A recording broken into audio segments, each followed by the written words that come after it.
Mandarmani C বিচে আপনারা অনেক রিসর্টে গেছেন, অনেক রিসর্টে ঘুরেছেন, থেকেছেন, খাবার দাবার খেয়েছেন, কিন্তু এই যে রিসর্টটা আপনাদের দেখাচ্ছি সিস্টার স্পা রিসোর্টস মন্দারমণি, এটা one of the best resorts in Mandarmani. আমার মুখে নয়, আপনারা নিজে গিয়ে এটা যাচাই করুন।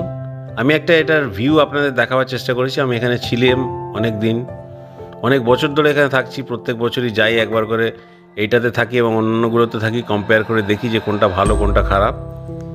কিন্তু এটা দারুণ লেগেছে। এই যে পাশের রিসর্টটা দেখালাম এডিবি ক্যানভাস, এটাও ভালো, কিন্তু এটার থেকে সার্ভিস আমার সিস্টার স্পা রিসোর্টস মন্দারমণি অনেক ভালো লেগেছে। কারণ এর ওপেন যে সিটা লাগে সামনে, দেখতে খুব ভালো লাগে। আর এই সামনে যে বসার জায়গা আছে, ওখানে আপনি বসে খুব বিউটিফুল একটা সন্ধে কাটাতে পারেন নিজের লোকেদের সঙ্গে। বাচ্চা কাচ্চাদের নিয়েও কোনো চিন্তা নেই। পাশে দোলনা আছে, আর এই কটেজগুলো আছে একদম সি বিচের সামনে, যেখানে এডিবি ক্যানভাসে একটু ভেতর দিকে ঢোকানো। ওটিও ভালো, কিন্তু সি বিচ যদি পুরো উপভোগ করতে চান তাহলে সিস্টার মন্দারমণিতে আপনি থাকুন। আর বিউটিফুল একটা সানসেট আপনাদের দেখাতে চলেছি। এই সানসেটটা দেখে অনেক কিছু মাইন্ডে চলে আসছে, কত কিছু বলতে ইচ্ছা করছে। খুব সুন্দর একটা টাইম কাটাতে পারবেন। সিস্টার স্পা রিসোর্টস মন্দারমণিতে যান।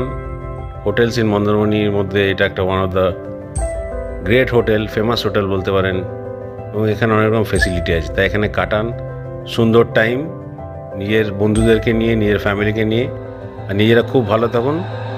আর ঘুরে বেড়ান মন্দারমণি সি বিচে এনি টাইম বেরিয়ে এখান থেকে। কারণ সিটা এত ওপেন ফ্রন্টে এখানে আছে, আমার মনে হয় না এত সুন্দর অন্য কোথাও আছে। নিজেরাই একবার যাচাই করুন গিয়ে।